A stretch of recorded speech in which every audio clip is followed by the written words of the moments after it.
pencher vers moi son oreille, et je le chanterai toute ma vie.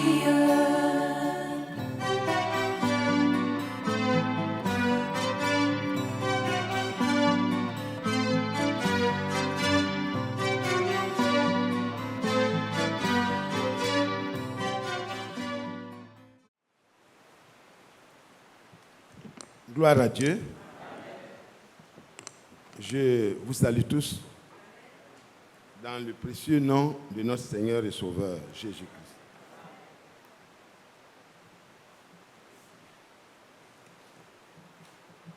Nous avons déjà dans la première partie vraiment ce que nous avons entendu comme enseignement est très profond et ça s'aligne directement avec ce que nous avons entendu hier pour ceux qui ont suivi. Et c'est très important pour nous effectivement de manger cette nourriture. Amen. Dieu, quand il nous a prédestinés à être saints et irréprochables, il a prédestiné aussi cette parole, puisque la sanctification s'opère par la vérité. Sanctifie-les par ta vérité, car ta parole est la vérité. Donc dans le programme de Dieu, pour les saints que nous devons être à la fin des temps, il a dit en 1933 à notre frère que c'est ce message-là qui va permettre aux saints, en cette fin de temps, d'être préparés. Amen. Donc, d'où l'importance, vraiment pour nous, d'accorder vraiment toute notre attention à Dieu et à sa parole. Ce n'est pas par des fables habilement conçues qu'on peut être sanctifié, mais c'est par la parole de la vérité. La parole de vérité, quand elle est prêchée, elle opère à l'intérieur et ça ressort jusqu'à l'extérieur. Amen. Et c'est très important pour nous. Que Dieu bénisse chacun de nous.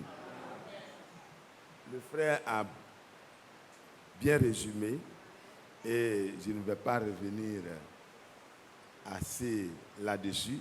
C'est suffisant. Et ce qui est recommandé à chacun de nous, c'est de pouvoir écouter et réécouter. Le frère Franck peut dire, lisez les brochures, écoutez les prédications. Et nous pourrons ajouter à ce que le frère nous a donné comme exhortation, lisons ces enseignements-là que le prophète a donnés et qui ont été prolongés, c'est-à-dire cet enseignement qui a été donné pour notre préparation, le frère Franck, par le mandat divin, nous l'a dispensé à travers le monde entier.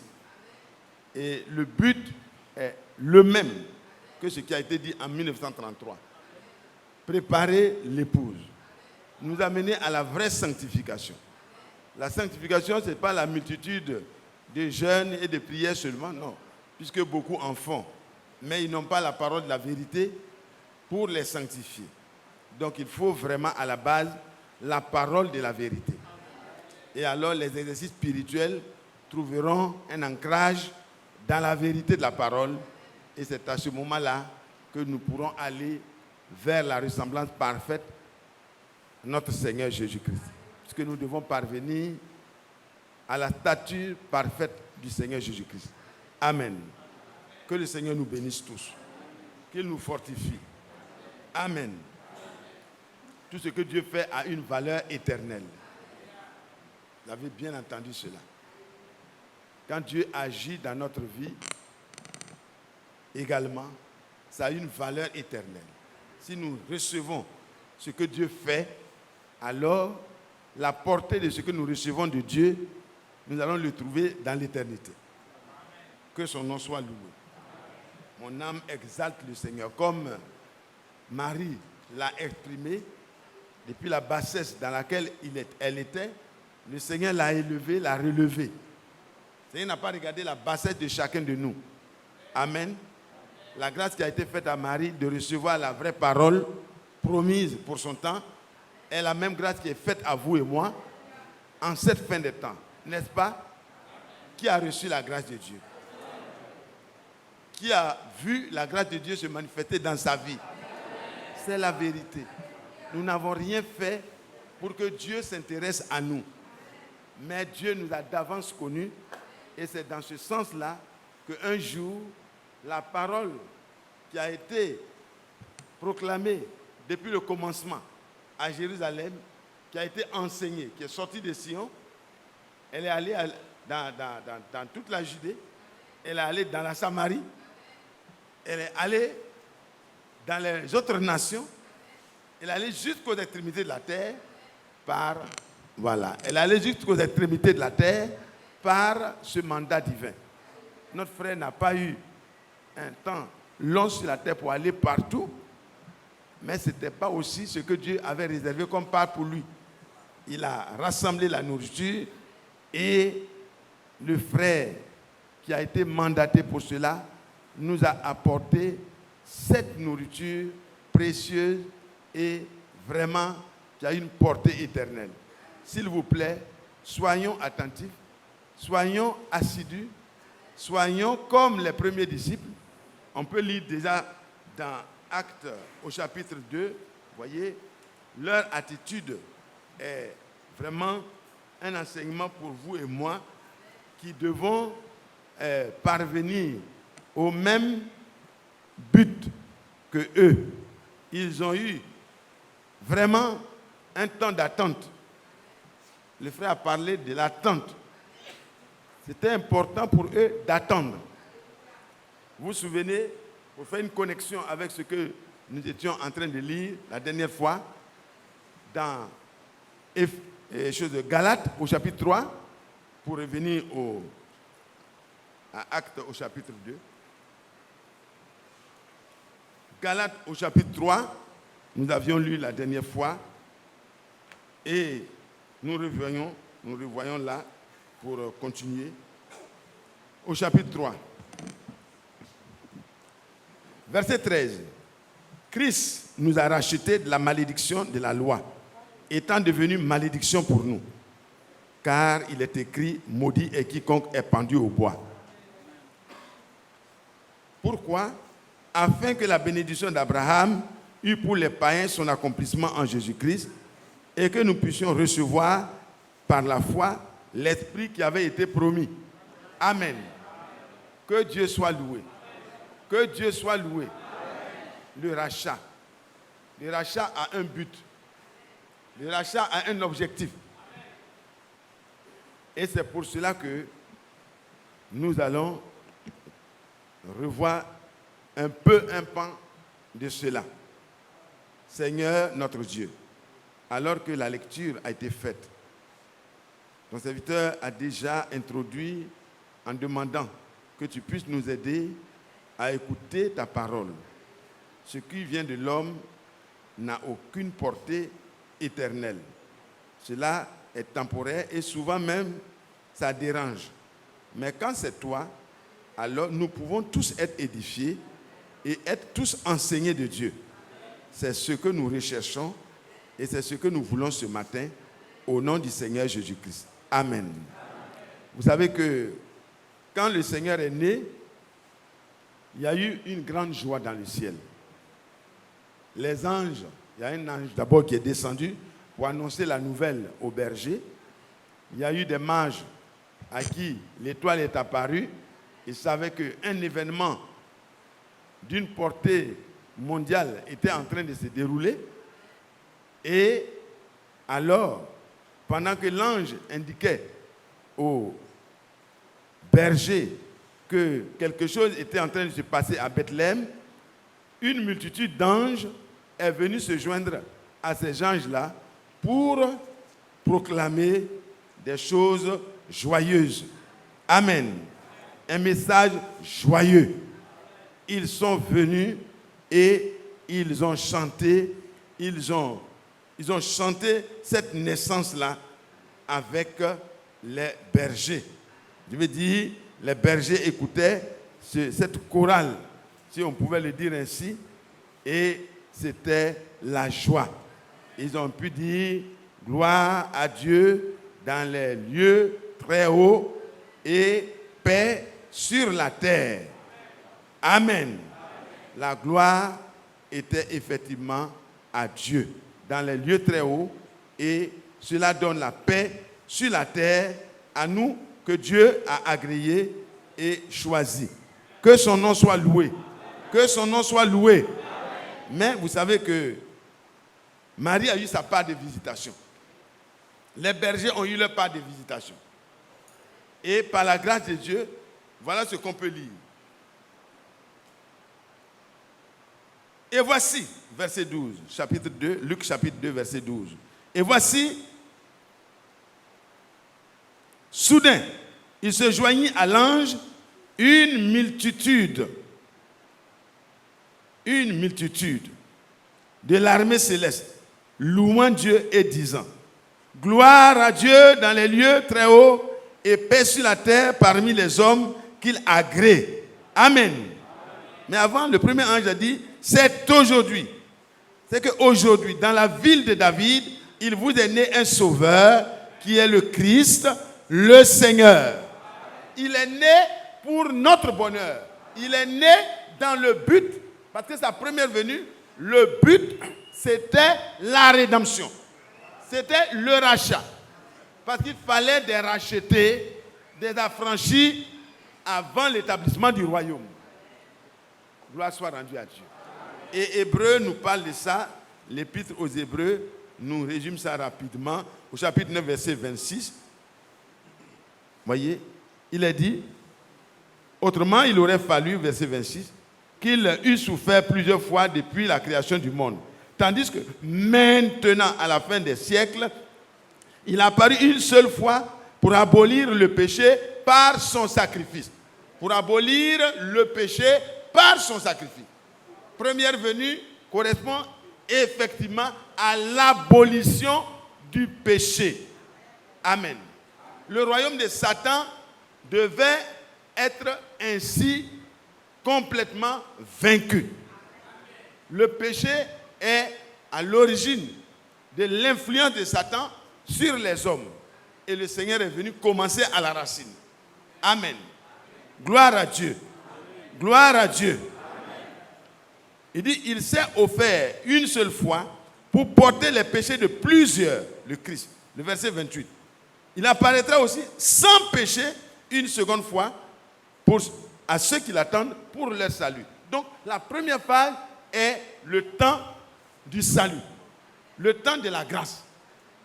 Et c'est pourquoi, quand Jean-Baptiste, notre sœur Marie, dont il a été question dans l'intervention du frère, quand elle a reçu cette visitation et qu'elle savait que ce que le Seigneur a dit était vraiment venu de la part du Seigneur, l'ange qui est venu n'est pas venu annoncer ce qu'il voulait, il est venu annoncer les choses qui étaient promises et qui devaient s'accomplir dans le temps de Marie. Amen. Et Marie a reçu cela. Le Seigneur est venu, le Christ, le Seigneur, le Sauveur est venu, ce n'était pas pour régner, comme les apôtres l'ont cru, mais il était venu d'abord pour mon rachat et pour ton rachat. Et c'est pour cela que Marie pouvait dire, mon âme exalte le Seigneur. Amen.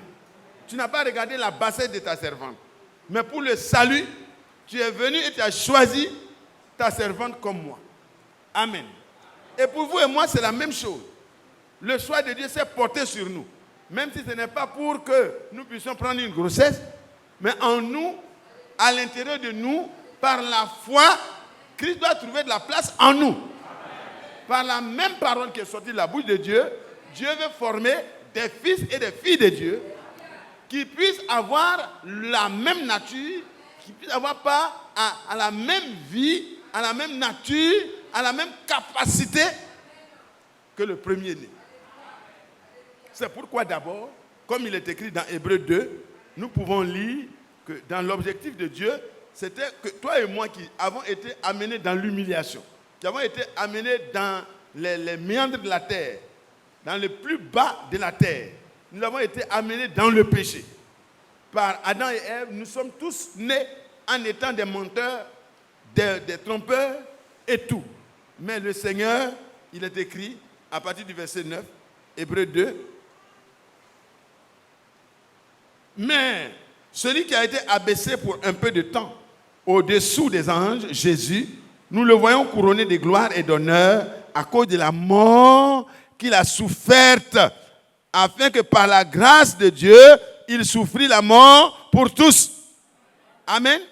Il a souffert la mort pour tous ceux qui, dans tous les âges, vont croire que le Christ viendrait et souffrirait pour que, prenant notre place, en tant que l'agneau de Dieu choisi, nos péchés soient expiés. C'est le centre. Même depuis le jardin d'Éden, c'était le centre. La prédication de l'évangile est une folie pour d'autres. Voyez. Mais pour vous et moi, c'est la sagesse de Dieu. Il fallait qu'un seul meure pour que tous puissent être sauvés. Et c'est ce qui a été dit. Il a souffert la mort pour tous. C'est pourquoi vous voyez que dans Apocalypse 5, ce n'est pas à Michael que les cantiques sont chantés.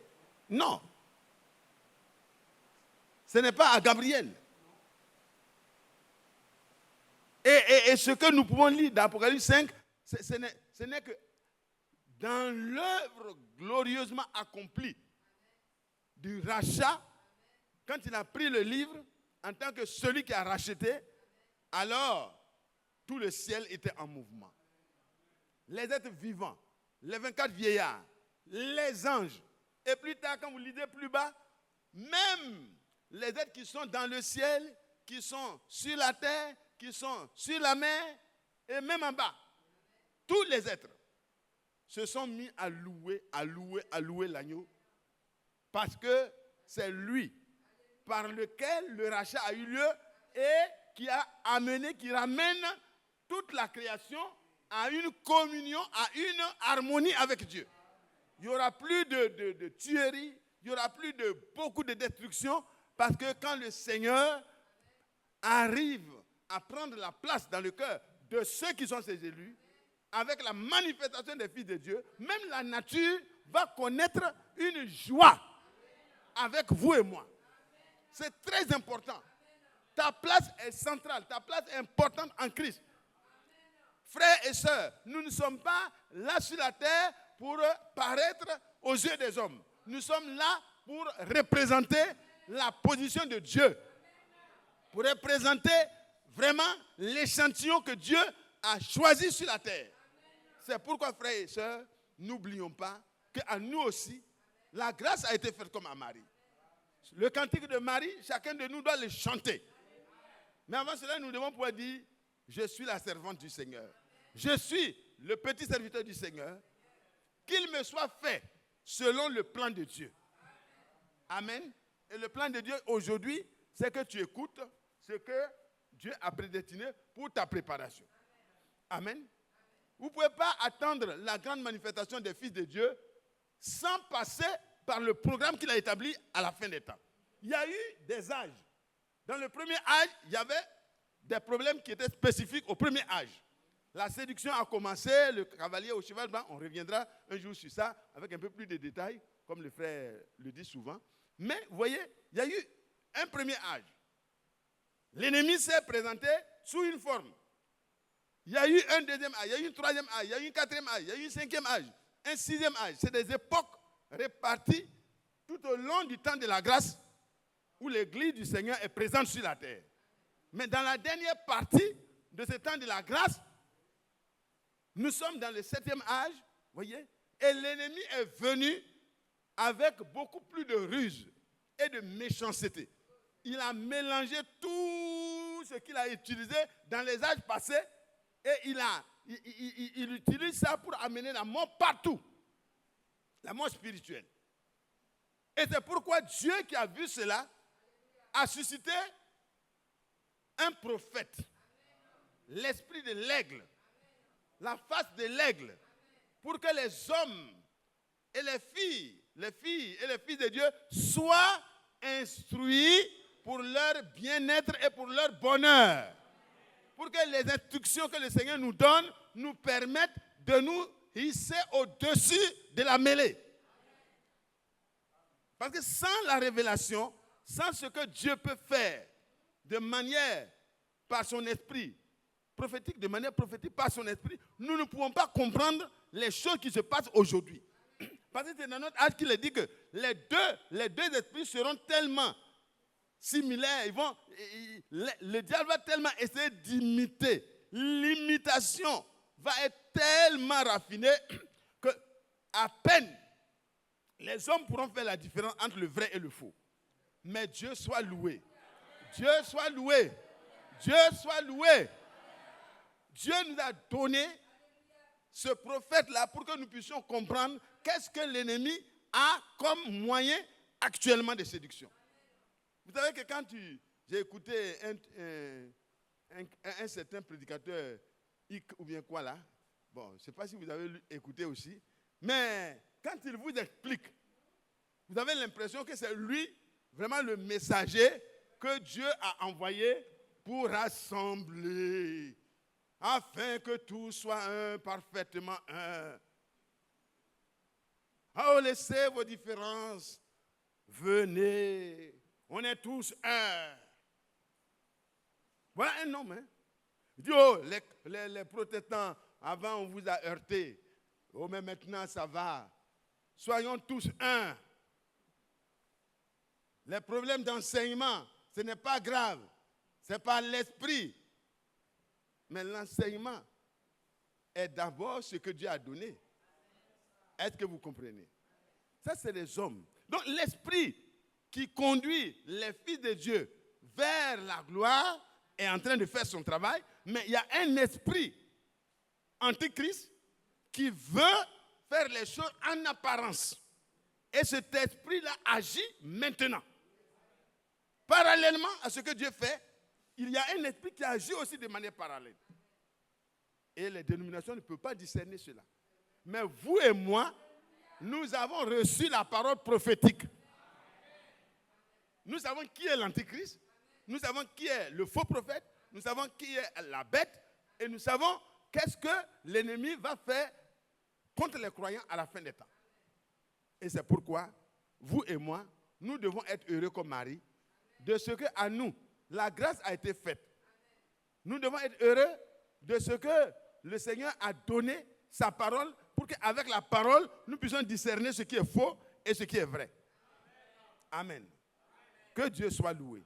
Mais nous allons partir dans Galates comme nous l'avons dit. Galates au chapitre 3, le verset 14.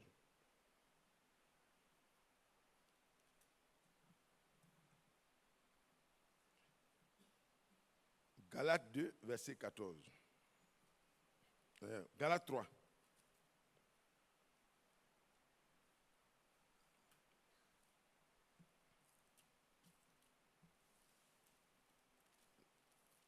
Voilà.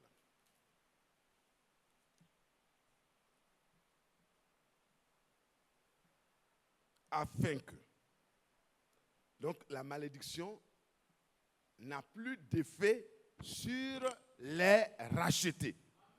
Le Seigneur a pris la malédiction qui était sur le racheté, il a porté ça et par le sang qu'il a versé, il te libère de la malédiction et il te permet, c'est pour cela qu'il dit, afin que la bénédiction d'Abraham eût pour les païens son accomplissement en Jésus-Christ. Le but de Dieu, c'est que tu sois béni de toute bénédiction spirituelle dans les lieux célestes. Comme cela est écrit dans Éphésiens 1 à partir du verset 3. Mais pour que tu puisses arriver à cela, il fallait d'abord que ce qui est un obstacle pour Dieu puisse être renversé. Avant que Israël entre dans la terre promise, il fallait que les obstacles qui étaient là puissent être renversés par Dieu. Dans la première alliance, il devait entrer dans une terre, voyez, qui était une terre naturelle. Mais Dieu était au devant de la scène. C'est lui qui a ouvert la mer. C'est lui qui a ouvert le Jourdain. C'est lui qui encore a renversé les murs de Jéricho, comme le frère l'a résumé. Et le but, c'est quoi? C'était pour que ceux qui sont des croyants puissent entrer dans l'effectivité de ce que Dieu a parlé. Parce que quand Dieu parle une chose, il se tient lui-même là comme la garantie. C'est quand Dieu est là que ce qu'il vous a dit, vous avez la garantie que ça va se réaliser. Est-ce que vous suivez bien? Suivez bien parce qu'on va faire une transition rapidement. Si Dieu n'est pas là, vous ne pouvez pas être témoin de l'accomplissement de ce qu'il a dit. Parce que c'est lui qui se met au devant et qui fait que la chose qu'il a promise s'accomplisse. Au moment marqué, ce qu'il a dit, la postérité de la femme écrasera la tête du serpent. Ce n'est pas les gens qui ont essayé de dire, bon, le temps est arrivé, il faut qu'on écrase la tête du serpent. C'est Dieu lui-même qui a envoyé Gabriel. Il a envoyé d'abord à Jean-Baptiste, au père de Jean-Baptiste, Zacharie, pour que celui qui doit préparer le chemin du Seigneur arrive. Et dans Luc, au chapitre 1, verset 17, vous pouvez lire qu'il est venu avec cette promesse-là qui devait s'accomplir.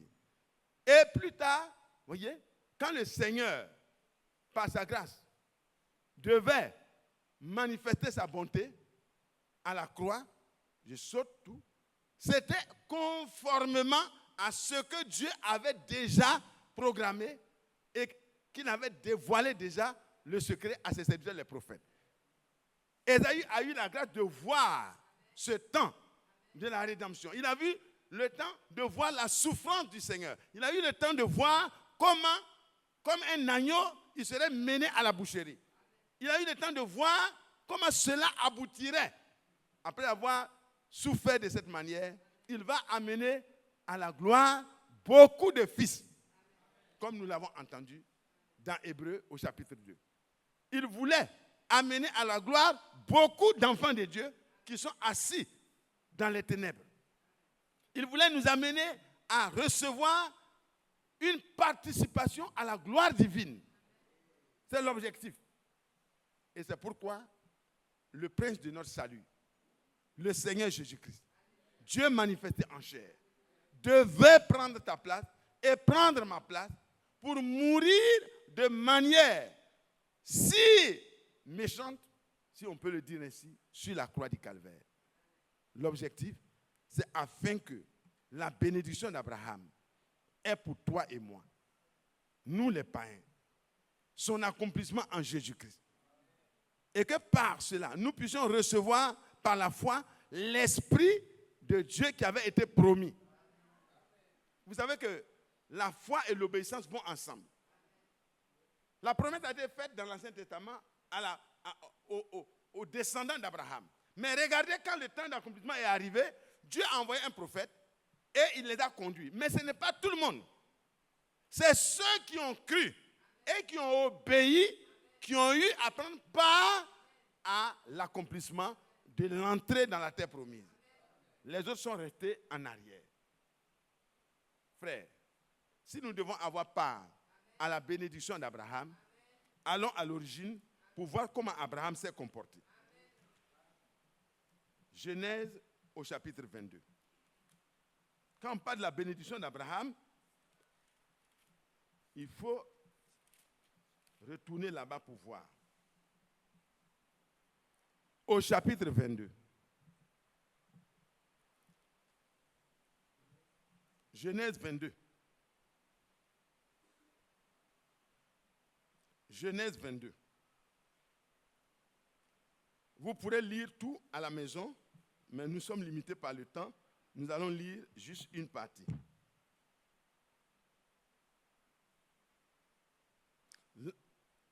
Au chapitre 22, le verset 10. Puis, Abraham étendit la main et prit le couteau pour égorger son fils. Alors, l'ange de l'Éternel l'appela des cieux et dit, Abraham, Abraham. Et il répondit, me voici. L'ange dit, n'avance pas ta main sur l'enfant et ne lui fais rien, car je sais maintenant que tu crains Dieu et que tu n'as pas refusé ton fils, ton unique. Amen. Avant la bénédiction, suivez bien. Abraham leva les yeux et vit derrière lui un bélier retenu dans un buisson par les cornes. Et Abraham alla prendre le bélier et l'offrit en holocauste à la place de son fils. Abraham donna à ce lieu le nom de Jéhovah Jireh. C'est pourquoi l'on dit aujourd'hui, à la montagne de l'Éternel, il sera pourvu. L'ange de l'Éternel appela une seconde fois Abraham. Abraham était déjà un homme prédestiné à la bénédiction. Dieu le connaissait. Et dès les premiers moments, il a dit, je te bénirai. Mais regardez, je le jure par moi-même, parole de l'Éternel, verset 16. Parce que tu as fait cela. Parce que tu as fait cela. C'est-à-dire parce que tu as obéi. Amen. Et parce que tu n'as pas refusé ton fils, ton unique, je te bénirai. Et je multiplierai ta postérité comme les étoiles des cieux et comme le sable qui est sur le bord de la mer. Et ta postérité possédera la porte de ses ennemis. Amen. Parce que tu as obéi à ma voix. Parce que tu n'as pas eu seulement une foi théorique, mais une foi qui agissait, comme Jacques le dit, avec les œuvres. Il dit, Abraham n'a pas reçu les promesses et la bénédiction comme ça seulement, mais sa foi agissait avec les œuvres de la foi. Et aujourd'hui, frères et sœurs, nous avons reçu la parole pour notre préparation, pour notre correction. Et nous devons nous mettre dans les dispositions de l'obéissance de la foi. Afin que la promesse que le Seigneur a faite à Abraham ait pour nous son accomplissement en Jésus-Christ. Amen. La promesse, Dieu a dit qu'il sera béni et par sa postérité, toute la terre sera bénie en sa postérité. Et la parole de Dieu dit que si nous sommes en Christ, si nous sommes à Christ, nous sommes la postérité d'Abraham qui hérite selon les promesses de Dieu. Nous n'avons pas la bénédiction seulement, mais nous avons la promesse. Les promesses de Dieu sont à nous et la promesse du Père est à nous. Frères, est-ce que nous suivons? Est-ce que nous suivons? Nous allons partir dans Acte 10. Acte 10.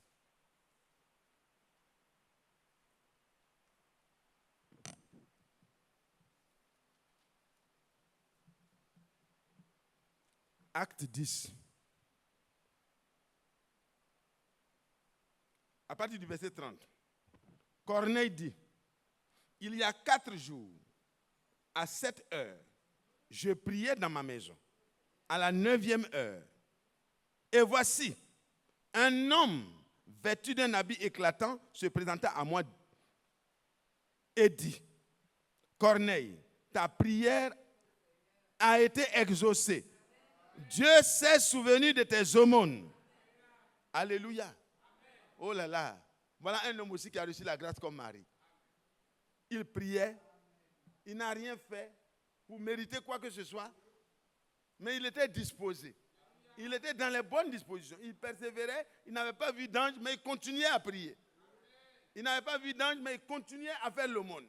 Il n'avait pas vu d'ange, mais il continuait à écouter les prédications. Peut-être qu'il se rendait dans le désert pour écouter Jean-Baptiste.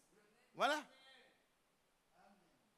Il écoutait, il persévérait. Et vous et moi, frères, nous sommes à la bonne place pour persévérer. Parce que là où Dieu agit, certainement ses promesses vont s'accomplir là aussi. Ne vous relâchez pas, frère. Si Dieu a dit une chose, il est prêt à le faire. Et voilà, à la 9e heure, c'est-à-dire vers midi comme ça, au lieu de se presser pour la nourriture, il était encore dans la prière. Peut-être madame disait, monsieur le grand officier, le repas est prêt. Mais il avait habitué à sa maison à prier. Amen. Ils étaient en train de prier. Une parenthèse pour dire que vous et moi, frère, c'est le temps où nous devons prier sans cesse. Nous devons savoir que nous sommes dans le dernier réglage. C'est dans le dernier virage. Et le Seigneur use de patience envers nous parce qu'il veut, avec nous, accomplir le reste du programme qui est fait par lui-même. Que Dieu soit loué. Il dit, Corneille, ta prière a été exaucée. Il a dit à Jean-Baptiste aussi, à Zacharie, tes prières là, que tu as fait monter devant Dieu plusieurs années durant là, tes prières là ont été exaucées. Amen. Dieu toujours, dans l'histoire du salut, il fait vraiment lui-même cette histoire-là. Ce n'est pas quelqu'un d'autre. Alors, envoie donc à Jopé et fais venir Simon, surnommé Pierre. Il est logé dans la maison de Simon, corroyeur, près de la mer. Il dit, aussitôt, j'ai envoyé vers toi et tu as bien fait de venir. Amen. Dans le rapport que Pierre a fait, il dit, tu vas envoyer donc pour chercher cet homme-là qui te dira des choses. Ça, c'est dans le chapitre 11, le verset 14. Qui te dira des choses par lesquelles tu seras sauvé, toi et ta maison. Parce que, frère, les choses qu'on raconte habilement conçues ne peuvent pas apporter le salut. C'est le message sorti de la bouche de Dieu. C'est ça qui est la semence originelle. C'est la vraie parole. Quand elle est reçue d'une bouche mandatée, alors s'accomplit ce que le Seigneur avait dit dans Jean 17. Il dit, je ne prie pas seulement pour ceux qui sont présents, mais je prie pour ceux qui entendront ma parole par la bouche de ceux-là que j'ai envoyés. Donc, Pierre était un homme qui a été envoyé. Et donc, Corneille a reçu l'ordre de l'envoyer chercher. Et aussitôt, il a envoyé chercher. Parce que les paroles qui sortaient de la bouche de Pierre n'étaient pas ses propres paroles, mais les paroles d'un homme que Dieu a envoyé. Et quand Dieu envoie un homme, il ne dit pas ses propres paroles, mais il dit la parole de Dieu. Et voyez la suite. Voyez la suite, frère. C'est merveilleux. Amen. Pierre,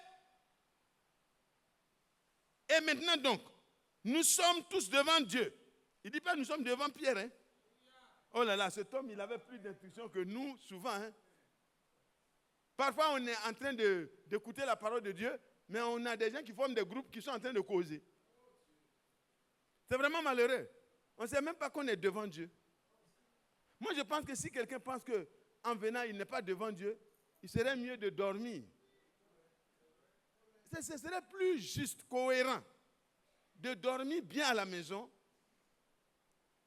que de venir et puis bavarder pendant que la parole de Dieu ou les cantiques sont en train d'être chantés. Non, ne bavardez plus. Ne faites pas ça, frère. Nous sommes dans les derniers moments de notre préparation. S'il y a des choses qui doivent être corrigées, c'est maintenant. S'il y a des choses qui doivent être mises en ordre, c'est maintenant. Mais il n'y a aucun moyen qui va vous permettre de voir les fautes que vous avez si ce n'est pas la parole de Dieu. Elle se présente à nous, comme Jacques l'a dit, comme un miroir. Et nous nous regardons dedans. On ne regarde pas les autres, on se regarde dedans. Et quand on plonge ces regards dans la loi parfaite, alors nous avons le reflet de ce que nous sommes. Nous nous rendons compte de ce que nous sommes. Nous pouvons avoir une haute opinion de nous-mêmes, mais quand nous regardons dans la parole de Dieu et que c'est vraiment l'Esprit de Dieu agit par sa parole, nous nous rendons compte comme Ésaïe que nous sommes vraiment misérables. Et nous pouvons rentrer en nous-mêmes pour demander à Dieu d'opérer le changement qui nous reste. Parce que la grande manifestation des fils de Dieu, c'est pour ceux qui sont déjà intégrés dans le corps de Christ. Amen. C'est maintenant qu'il faut entrer. C'est maintenant qu'il faut sortir de toute la confusion et entrer là où nous devons attendre la grande manifestation. Et ici, cet homme était un homme prédestiné. Il était parmi les nations, parmi les païens, mais Dieu le voyait. Toi aussi, tu es parmi les païens, parmi les nations, en Côte d'Ivoire, au Burkina, en Allemagne, en quoi? Nous sommes tous parmi les nations. Mais Dieu voyait dans chaque époque quelles sont les personnes qui allaient sortir de la confusion de leur temps et qui allaient appartenir au Seigneur. Amen. Il les voyait déjà. Amen. Même au temps de Job, Dieu le voyait. Dieu pouvait ouvrir le rideau et Job pouvait voir la rédemption. Il pouvait voir comment le Seigneur allait venir et qu'il allait être pendu pour que la malédiction qui était sur tous les hommes vienne sur lui et qu'ainsi il nous donne la libération. Quand il a vu ça, il a oublié ses souffrances, il a oublié ses plaies, il a oublié les pertes, il a oublié tout ce qu'il endurait comme souffrance par la main de Satan. Il a oublié qu'il était sur la terre. Il se voyait déjà dans le jour de la rédemption. Frère, je sais que tu souffres. Dieu sait que tu souffres. Dieu connaît les difficultés que nous avons en tant qu'Église et en tant qu'individu.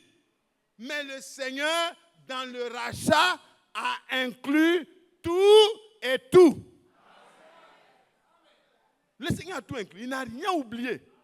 Tes problèmes là, tout a été résolu. Mais prends la place. Prends la place qui est la tienne. Quand il a entendu le message, il n'est pas allé faire de la dissertation. Bon, j'ai des visions maintenant. Hein. C'est un ange, je priais, un ange est venu. Vous voyez, mais les gens ne me considèrent pas, mais désormais, sachez que moi, j'ai des visions, j'ai des visitations. Non, ce n'était pas des visitations pour l'orgueil. C'était pour son salut. Et Dieu ne nous a pas envoyé le messager dans ce tas-là pour qu'on s'enorgueillisse. Oh, le prophète, il a fait comme ça, les mains ont poussé, il a fait comme ça, les paralytiques se sont levés, les aveugles sont... Non, on doit avoir ça, ça doit nous rassurer que nous sommes dans la vérité, c'est vrai. Mais, comme il est dit dans Hébreux au chapitre 2, vous voyez, nous ne devons pas nous détacher de ce que nous avons entendu. Au verset 1, c'est pourquoi nous devons d'autant plus nous attacher aux choses que nous avons entendues, de peur que nous soyons emportés loin d'elle. Donc, cet homme-là, il n'a pas voulu entendre seulement, mais il a voulu s'attacher à cela. Immédiatement, il est parti. Il a envoyé ses deux serviteurs. Ils sont allés rapidement. Devant ici, c'est M. Pierre qui est là. Ils sont allés taper à la porte. Mais avant qu'ils arrivent, Dieu était allé au-devant de Pierre, Simon. Parce que vous voyez, frère, quand vous dites que Dieu vous a fait, Dieu vous a parlé, Dieu vous a dit, et que vous devez aller vers quelqu'un, mais souffrez que la personne puisse avoir la préparation de Dieu aussi. Que ce soit les vœux, que ce soit les autres choses. Mais vous devez être d'accord que la personne aussi éprouve ce que vous dites. Et Pierre, Dieu savait qu'il y avait déjà un obstacle racial. Il ne devait pas aller chez les païens. Dieu vient en avance et il prévient Pierre. Il dit, voici, tue et mange des animaux impurs contenus dans la nasse. Il se lève et dit à Dieu, mais ce n'est pas possible. Tu sais que je suis juif. Je suis né hébreu, né d'hébreu. Amen. Je suis hébreu, né d'hébreu. Tu as dit à la race d'Abraham que ça là, on ne doit pas manger. Tu nous as donné la loi. Les tablettes sont là. Il y a des choses que nous ne devons pas manger. Je ne peux pas. Je ne peux pas. Et le Seigneur fait descendre encore plus de fois. Et il lui dit, ce que moi j'ai déclaré pur, toi ne le déclares pas impur. Parce que Dieu savait déjà d'avance que par la prédication de la croix, il allait amener à la purification les âmes de ceux qui vont croire. C'est la parole de Dieu. Donc je t'envoie. Donc ne juge pas. Le jugement ne nous appartient pas. Le jugement appartient à Dieu. Mais personne ne pouvait s'imaginer, si on devait laisser les hommes juger, penser un seul instant. Le brigand à la croix, il a été brigand jusqu'au moment de sa crucifixion. Il était parmi ceux qui insultaient. Le frère en a fait mention sur lui. Il a commencé à insulter aussi. Mais à un moment donné, comme il est prédestiné,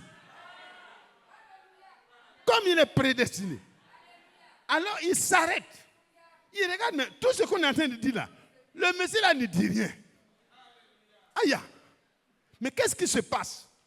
Si tout va bien chez ce monsieur, c'est que rien ne va chez nous. Parce que nous sommes en train de l'agresser et il ne répond pas. Qui est fils de Dieu ce matin? Je vous pose la question. Qui est fils de Dieu ce matin? Qui est enfant de Dieu ce matin? Qui est né de Dieu ce matin? Voyez le premier-né, comment il se comportait, même au moment le plus difficile de sa vie. L'exposition la plus honteuse. Il a pris la place de tous les coupables. Et les gens ne savaient pas que c'est à cause de nous. Mais quand les gens regardaient, ils avaient l'impression qu'il était le plus grand brigand. Le chef des brigands au milieu des 2 brigands. Et même les brigands dont il était le chef, si on était vraiment en concluant comme ça, les brigands aussi se tournent et se moquent de lui. Même ceux qui sont crucifiés se moquent de lui. Les chefs religieux se moquent de lui. Les hommes se moquent de lui. Et il ferme sa bouche, il ne parle pas comme un agneau muet devant ceux qui le tonnent. On lui a arraché tous ses droits. Même jusqu'à tout son habillement dans ses parties les plus... Le Seigneur a souffert les souffrances morales, les souffrances physiques et toutes les agressions spirituelles les plus profondes. Mais pourquoi il a été pendu au bois? C'est pour que toi tu sois délivré de la malédiction. Mais tu n'es pas le seul que Dieu a voulu délivrer de la malédiction, mais tous les rachetés sont inclus. Maintenant, comme tu ne les connais pas, il faut avoir du respect pour tout le monde en même temps. Voilà le monsieur qui est là. Il n'était même pas un bon pharisien. Il n'était pas un sadducéen. Il n'était pas un... Mais il était un brigand, un criminel. Lui-même l'a confessé. Il dit, pour nous, nous sommes des criminels. Nous méritons la mort par pendaison. Mais lui, il n'a rien fait. Il n'a rien fait. À quel moment il a su que Jésus n'a rien fait? Je crois de tout mon cœur que quand il a vu l'innocence de Jésus, pendant qu'on l'agressait, on faisait tout. Les moqueries, il était témoin. Pas un seul mot de défense. Alors il dit non. Celui-là, c'est le sauveur. S'il n'était pas venu pour sauver, il allait effectivement descendre. Il se tourne vers le Seigneur, il dit, il n'a même plus parlé de ce que le Seigneur est. Il dit, souviens-toi de moi, parce que je sais que tu vas régner. Souviens-toi de moi quand tu viendras dans ton règne. Mais avant le règne, il y a l'expiation. Et le Seigneur lui dit, aujourd'hui même, avant le règne, je vais d'abord te prendre avec moi pour que tu ailles te reposer. Est-ce que ce n'est pas bon? À la croix, quand on se retrouve ensemble, on ne doit plus penser qu'on est mieux que l'autre. Si on n'est pas passé à la croix, on peut se comparer. Pierre et les autres demandaient qui est le plus grand. Qui est le plus grand? Qui est le plus grand? Mais quand ils sont arrivés à la croix, ils sont tous devenus les plus petits. Et le Seigneur seul a été le grand qui a bravé Golgotha. Donc vous et moi, frères, souvenons-nous de cela. Le temps, quand Corneille a vu cela, il a envoyé aussitôt chez lui. Donc ce n'est pas la théorie, mais il faut appliquer ce que Dieu a dit. Et quand Pierre est venu, il a dit, nous sommes là, j'ai rassemblé tous les frères. Et nous sommes là pour faire quoi? Pour écouter ce que Dieu a mis dans ta bouche pour notre préparation et pour notre salut. Si on vient à l'église dans cette disposition, on ne peut pas repartir sans être béni. On ne peut pas repartir sans recevoir la bénédiction d'Abraham le croyant. Est-ce qu'on est vraiment prêt à écouter la parole de Dieu et à se laisser corriger par la parole de Dieu? C'est plus facile de la prêcher, mais c'est plus difficile de laisser cette parole-là nous transpercer, comme cet homme-là. Que Dieu soit loué. Alors, ici, nous repartons. Aussitôt, j'ai envoyé te chercher pour entendre tout ce que le Seigneur t'a ordonné de nous dire. Quand le jumeau frère a parlé de ça, c'est Dieu qui ordonne et ses serviteurs parlent. Alors Pierre, ouvrant la bouche, dit, en vérité, je reconnais que Dieu ne fait point exception de personne, mais qu'en toutes les nations, celui qui craint Dieu et qui pratique la justice, lui est agréable. Si tu acceptes ce que Jésus a fait pour que tu sois justifié, alors tu deviens agréable à Jésus. Dieu ne peut pas, la justice personnelle ne peut même pas aller loin. Mais quand tu comprends qu'à cause de moi, à cause de toi, le Seigneur est monté lui-même dans un corps de chair, semblable à notre chair, sur la croix du calvaire, afin que par sa mort et sa résurrection, tu aies une foi justifiée, alors mon frère et ma soeur, tu es agréable au Seigneur. Tu es agréable au Seigneur. Et si c'est le cas, tu auras la confirmation. Amen. Continuons au verset 43. Verset 42 d'abord. Et Jésus nous a ordonné de prêcher au peuple et d'attester que c'est lui qui a été établi par Dieu, juge des vivants et des morts. Tous les prophètes rendent ensemble de lui le témoignage que quiconque croit reçoit par son nom le pardon des péchés. Pendant que Pierre prononçait encore ces paroles, est-ce que vous suivez? Pendant que Pierre prononçait encore ces paroles, lisez au tableau.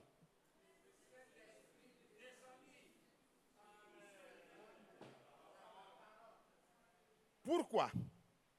Parce que la parole qui a été prêchée à Jérusalem est la même parole que Pierre était en train de prêcher encore là-bas. Il ne montrait pas aux hommes de regarder dans la direction des apôtres, mais il disait, c'est Jésus de Nazareth. Vous avez entendu son histoire, effectivement, il a été approuvé de Dieu, et maintenant, voici, il est mort pour que quiconque croit en lui reçoive le pardon de ses péchés par son nom. Quand les hommes qui étaient disposés ont entendu la prédication de la vérité, alors frère, quelque chose s'est produit dans le cœur. Donc ce matin, afin que doit pouvoir se réaliser en vous et moi. Dans l'Ancien Testament, quand il y avait le sacrifice qui est fait pour le péché du peuple, le sacrificateur prenait une partie du sang, il allait et il le mettait sur le trône de la grâce, c'est-à-dire entre les chérubins. Là où il y a la parole, là où il y a les chérubins aux ailes déployées, le propitiatoire était là. Alors, le sang était versé pour dire à Dieu, pardonne tes enfants, pardonne ton peuple, parce qu'un innocent a pris leur place. Et quand on finissait de faire ça, ça ne suffit pas. C'est pourquoi Jésus est monté avec son propre sang pour que dans le sanctuaire céleste, la rédemption éternelle soit obtenue pour vous et moi. Mais quand il a fini, ce n'est pas fini. Est-ce que vous comprenez? Quand il a fini de verser son sang là-bas, il est revenu sur la terre. Pendant 40 jours, il a témoigné qu'il est ressuscité. Et après les 40 jours, il est monté au ciel. Et quand il est monté au ciel, vous savez que le sacrificateur, le souverain sacrificateur, quand il verse le sang sur l'autel, il revient avec une partie du sang qui trempe dans l'hysope. Et puis il asperge. Alléluia. Chacun de tous les adorateurs qui sont venus, qui croient que leur rédemption a été obtenue dans le lieu secret là-bas, ils doivent repartir à la maison avec un témoignage. Alléluia. Le sang qui a été déposé là-bas est le même sang qui doit être aspergé sur le peuple. Est-ce que vous comprenez, frère? Par l'Esprit éternel, nous avons vu que le Christ s'est offert pour que vous et moi, nous ayons une rédemption éternelle. Mais qu'est-ce qui prouve que vous avez accepté ce sacrifice? C'est quand vous recevez, vous participez à l'aspersion de ce sang. Et ce n'est plus un sang chimique, mais c'est l'esprit, la vie qui se trouve dans ce sang. La vie qui est dans ce sang doit être visible désormais sur toi. C'est ça qui va faire que le diable va se rendre compte que tu as compris que ta rédemption a été accomplie. Et frère, à partir de cet instant, tu n'es plus juge, tu es intercesseur. Tu deviens un homme qui comprend qu'il est l'objet de la grâce de Dieu. Il ne mérite rien. Mais un innocent a pris sa place. Alors quand tu sors d'un tel événement, quand quelqu'un s'en va à Jérusalem, dans l'ancienne alliance, avec son bouc ou son taureau, il s'en va. Ou alors ils sont partis dans les sacrifices annuels. Et la génisse et tout ça, ça a été fait. Et puis le sang a été aspergé. Et la cendre de la génisse, tout ça, ça a été mis sur eux. Quand il repart à la maison, l'adorateur est conscient que si ce n'est pas la grâce de Dieu, personne ne mérite de s'approcher de Dieu. Est-ce que vous comprenez? Personne ne mérite. Mais par Jésus-Christ, vous et moi, nous sommes entrés dans une nouvelle alliance. Une rédemption éternelle a été obtenue pour toi et moi. Et dans la maison de Corneille, quand cela a été fait, la suite a été que pendant que la parole de l'alliance était lue et que les choses leur étaient expliquées, le Saint-Esprit est venu en même temps. Parce que si ce n'était pas le cas, les Juifs allaient être encore perplexes. Ils allaient se poser la question. Est-ce qu'on n'a pas fait une erreur de venir ici? Mais comme Dieu, il fait tout en perfection, il a dévancé tous les pronostics. Excusez-moi. Il a dévancé tous les pronostics. Et le Seigneur leur a donné le même Saint-Esprit. Et Pierre, dans le rapport à Jérusalem, dit, est-ce que moi je pouvais m'opposer à Dieu? Parce que Dieu n'a fait aucune différence entre nous et eux.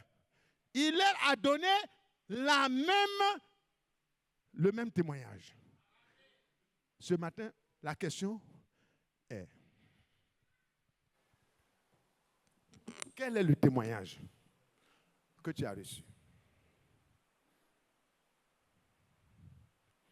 Si nous avons pris part à l'alliance éternelle, si nous avons pris part au sacrifice qui a eu lieu à Golgotha, si notre sanctuaire n'est pas celui qui est terrestre, parce que du haut jusqu'en bas, le rideau a été déchiré. Mais c'est en haut là-bas que le Seigneur est monté avec son propre sang, afin de nous trouver une entrée éternelle dans le ciel. Qui croit cela? Qui croit que le Seigneur a ouvert le rideau? Qui croit que le Seigneur lui a donné une entrée libre dans le sanctuaire? Hébreux 10, verset 19. Qui croit que désormais, il peut aller au ciel sans intermédiaire? Jésus est suffisant.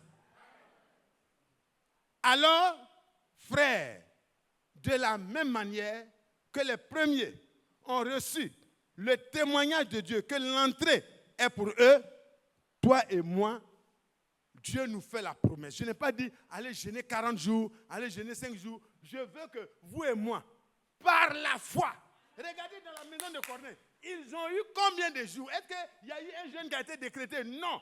Ils ont écouté la parole de la vérité. Ils ont ouvert le cœur. Ils ont reçu celui que Dieu a mandaté. Et la parole a trouvé en eux une place. Et pendant qu'ils écoutaient attentivement, la parole de Dieu a produit en eux la repentance, le changement et la purification. Vous voulez que je vous lise ça? Allez dans Acte 15. Il ne faut pas que je vous dise mes pensées. Acte 15. Au verset 7. Une grande discussion s'étant engagée, Pierre se leva et leur dit, « Hommes frères, vous savez que dès longtemps, Dieu a fait un choix parmi vous, afin que, par ma bouche, les païens entendissent la parole de l'évangile et qu'ils crussent. Et Dieu, qui connaît les cœurs, leur a rendu témoignage en leur donnant le Saint-Esprit comme à nous. Il n'a fait aucune différence entre nous et eux. Et comment? Ayant purifié leur cœur par la foi. Donc, frère, c'est par la foi. Ça veut dire qu'aujourd'hui même c'est possible. Si tu crois que tu es perdu et que le Sauveur est venu chercher et sauver ceux qui étaient perdus, si tu crois que le message du temps de la fin, Dieu l'a envoyé, comme il a envoyé Pierre chez Corneille, pour que la parole de la vérité puisse les sauver de la confusion, alors le Seigneur est prêt à faire la même chose.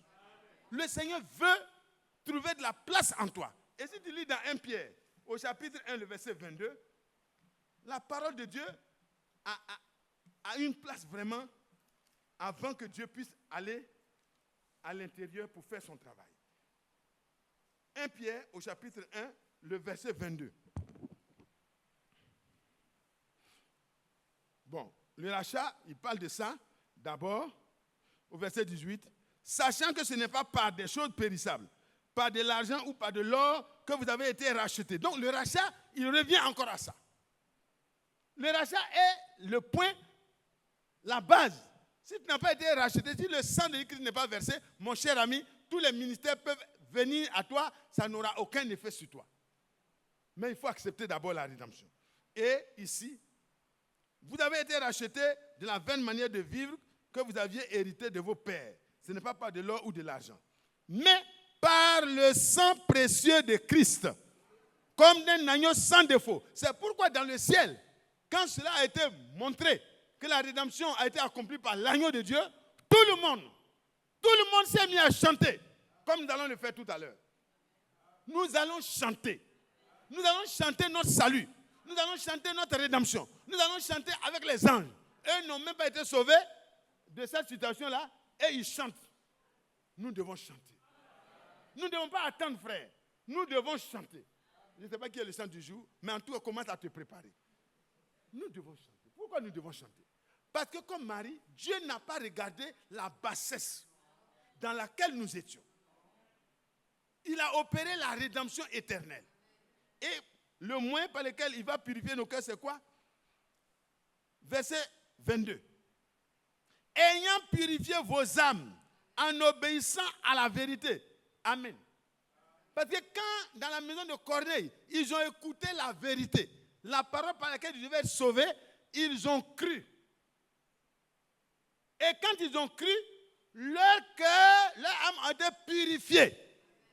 Et quand, là où Dieu veut siéger, est purifié, quand le péché est ôté, quand l'incrédulité prend la fuite, quand la désobéissance suit son ami, alors la place est laissée à la foi et à l'obéissance de s'installer. Et quand la parole promise a fait son effet comme ça, l'esprit promis vient pour gouverner directement la vie de cette personne. Et nous conduit où? Dans toute la vérité. Ça veut dire que là où la parole de Dieu va, le chrétien qui a reçu la rédemption, il va. Il est conduit par le Saint-Esprit. Quand il était un peu dur avec sa femme, l'Esprit du Seigneur lui dit, non, les hommes doivent aimer leurs femmes comme moi, Christ, j'ai aimé l'Église. Ce n'est plus un enseignement extérieur, c'est à l'intérieur de toi-même que le divin enseignant te dit, voici ma parole. Tu es conduit de vérité en vérité. Et tu es corrigé sur tous les points où tu n'avais pas compris. L'Esprit du Seigneur te permet de comprendre. Ce n'est pas ta femme qui demande que tu l'aimes, mais c'est Dieu qui l'ordonne. Et si Dieu l'ordonne, c'est que c'est déjà accompli. Parce qu'il parle et la chose arrive. Il ordonne et la chose s'accomplit. Mais où? Dans le croyant. Si tu ne crois pas, tu es jugé. Si tu crois, tu es sanctifié par la vérité. Oh, que Dieu soit loué. Que Dieu soit loué. Que Dieu soit loué. Et la sœur, quand elle accepte la rédemption et que le cœur est purifié, l'Esprit du Seigneur vient s'asseoir et s'installer. Désormais, la sœur veut essayer de faire comme avant. Son mari parle un, elle veut parler deux. Mais elle-même, elle n'arrive plus à parler. Alléluia. Elle essaie de répondre à l'intérieur d'elle. L'Esprit du Seigneur lui dit, je suis venu pour te conduire dans toute la vérité.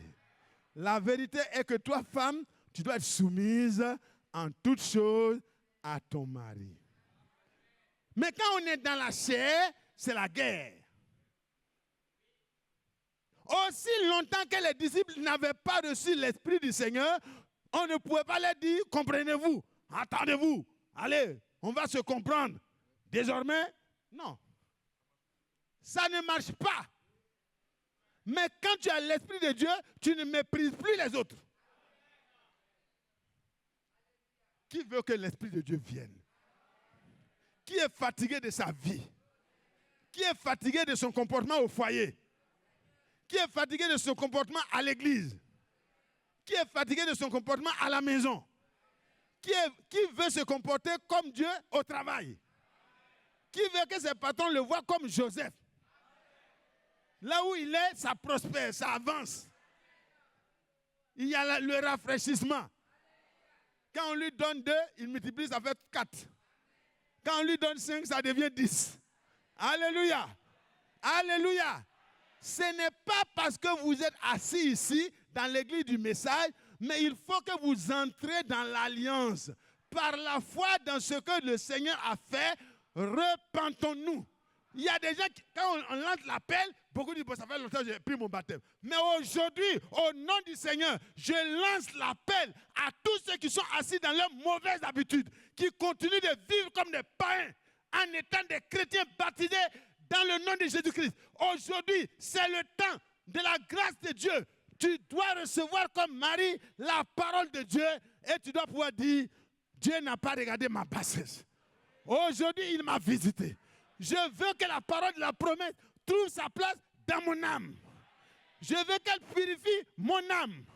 Je veux que même si mon mari est d'un autre avis, il voit désormais le comportement par l'Esprit de Dieu le mettre dans une conviction totale que désormais, il a affaire à une chrétienne. Il a affaire à un chrétien. Regardez cette femme. Cette femme qui avait son mari sous l'art. Frère, vous pensez que c'est les citations des versets? Vous pensez que je suis là à le temps pour aller s'asseoir et écouter les prédications de frère Franck, de frère Branham, de frère Paul? Il ne pouvait pas écouter. Mais il y a une chose qui ne pouvait pas s'empêcher. Il ne peut pas s'empêcher de voir l'action de Dieu dans la vie de sa femme. Nous devons être une lettre écrite par le Saint-Esprit. Et que les hommes qui ne veulent pas lire la Bible, lire les brochures, lire les lettres circulaires, ils doivent lire la parole de Dieu. Lire les enseignements du prophète. Lire les lettres circulaires dans notre vie. Nous devons être la somme de tout ce que nous écoutons. Mais ce n'est pas possible nous-mêmes. Il faut l'Esprit du Seigneur. C'est pour cela, frères et sœurs, déjà, par la foi, on va se réjouir. On va louer Dieu. On va glorifier Dieu. Parce que ce n'est pas Corneille qui a dit, bon, mais comme à Jérusalem, vous avez reçu le Saint-Esprit, donnez-nous le Saint-Esprit. Non. Quand Simon a dit, donnez-moi, prenez de l'argent, donnez-moi aussi. Il a dit que tu périsses avec ton argent. Frère, ce n'est pas par des dévotions humaines, mais c'est par la foi simplement. Nous sommes sauvés par la foi. Nous recevons le Saint-Esprit par la foi. Le pardon des péchés, c'est par la foi. Il faut croire ce que Dieu a fait pour toi. Dans la seconde venue, le Seigneur ne viendra plus pour parler de pardon des péchés. Il viendra pour prendre ceux qui l'attendent. On ne peut pas l'attendre charnellement. On doit l'attendre dans l'esprit. On doit l'attendre en produisant les fruits dignes. Beaucoup de fruits, ça glorifie le Père. Qui croit que le temps est encore favorable? Qui veut le témoignage de Dieu? Qui veut le même témoignage que les chrétiens ont reçu? À Antioche, les gens n'avaient pas besoin de les voir avec beaucoup de brochures. Ils les ont vus agir dans leur maison. Ils les ont vus dans les différents services. Ils les ont vus publiquement. Les gens les agressaient. Et ils voyaient la réponse qui sortait de leur bouche. Ils sont allés, ils ont commencé à parler. On dirait que Christ, il est partout dans notre ville. Alléluia. On voyait le Christ partout. On va au CHU, on voit le Christ. On va à l'OMS, on voit le Christ. On voit partout, on voit le jeune homme en rouge là. Mais il se comporte comme le Christ. Le jeune homme en blanc. Et chacun de nous, on doit pouvoir mettre en face de cette humanité-là le témoignage que Jésus-Christ est non seulement mort, mais qu'il est ressuscité. Mais si vous ne mourrez pas à votre vie, vous ne pouvez pas avoir part à la résurrection. Que Dieu nous aide. Que Dieu nous aide. Paul a dit, si je puis parvenir à la résurrection, à l'expérience de la résurrection, mais d'abord, la souffrance et la mort. Est-ce qu'on est prêt? Le temps est fini. Je vais m'arrêter là. Je vais faire une dernière lecture. Vous savez que dans Romains 13, le verset 11, il est dit que la nuit est avancée. La nuit est vraiment avancée. Le jour approche.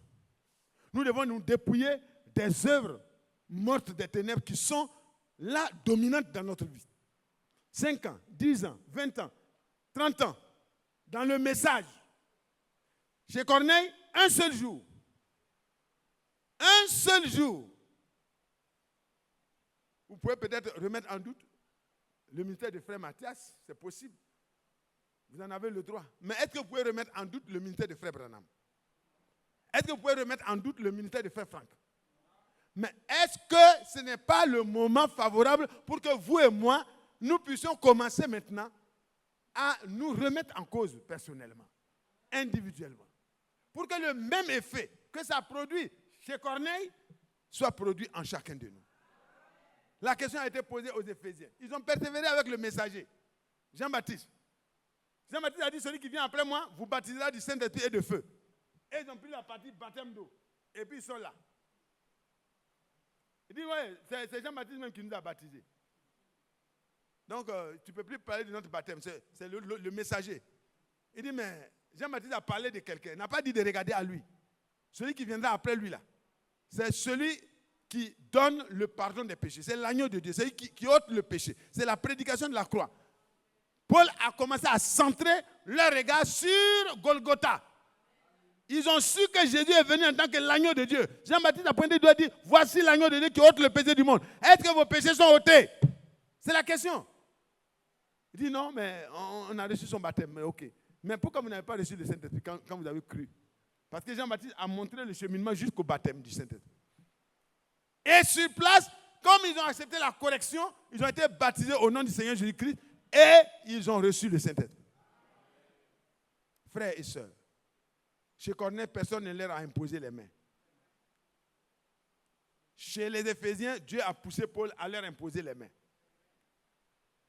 Mais même si vous allez aujourd'hui chez Frère Franck et que vous dites, Frère Franck, impose-nous les mains, frère, si vous n'avez pas pris la parole de Dieu au sérieux chez vous, à la maison, il va vous imposer les mains, mais n'aura pas le même effet que quand Paul a fait. Parce que les cœurs ont accepté d'abord la parole. Chez Corneille, les cœurs ont accepté d'abord la parole. À la Pentecôte, quand le Seigneur leur a parlé, ils sont allés, ils se sont assis pendant 10 jours. Ils ne savaient pas que c'était le 10e jour. Ils ne savaient pas quel jour. Dans la persévérance, ils sont restés.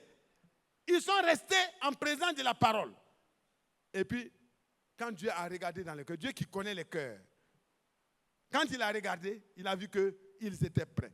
Et le Seigneur a agi par grâce, parce que personne ne mérite de recevoir le Saint-Esprit. Qui croit que Dieu peut le faire aujourd'hui? Qui croit que le sacrifice de Golgotha doit déboucher sur la vie du Rédempteur dans les rachetés? Qui croit que la vie qui est sortie du Seigneur doit revenir sur lui aussi? Levez-vous, vous qui croyez. Frère, qu'est-ce qu'on a fait pour mériter que le Seigneur meure pour nous? Qu'est-ce que nous allons faire pour mériter que le Seigneur vienne habiter en nous? Mais comment on a fait pour accepter que le Seigneur est mort pour nous? C'est par la foi. Et l'obéissance suit celui qui marche dans la foi. Alors, nous sommes dans la bonne place. Nous allons demander à notre frère de venir entonner un cantique. On va chanter notre joie, la joie des rachetés, l'espérance que le Seigneur visitera chacun individuellement. Quand les petits points qui doivent être réglés dans ta vie, tu les auras réglés, le Seigneur va lui-même entrer simplement pour prendre sa place dans ton cœur. Parce que le désir du Seigneur, ce n'est pas que tu restes sans lui. Parce que sans lui, on ne peut rien faire. Ce n'est pas le frère prédicateur qui va te conduire dans toute la vérité. Lui, il prêche la vérité, mais le Saint-Esprit va venir te convaincre de la vérité et te conduire dans l'application de la vérité. Et l'unité, dans Acte 4, verset 32, a été obtenue par l'action du Saint-Esprit dans les cœurs. Nous croyons que nous sommes fatigués d'être vraiment dans les problèmes. Nous voulons que le Saint-Esprit entre dans le cœur de chacun de nous et appelle l'unité parfaite, sans compromis avec sa parole. Que Dieu nous bénisse.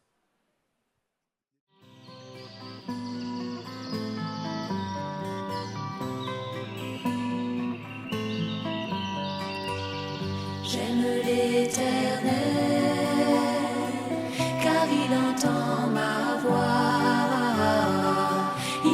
pencher vers moi son oreille et je le chanterai.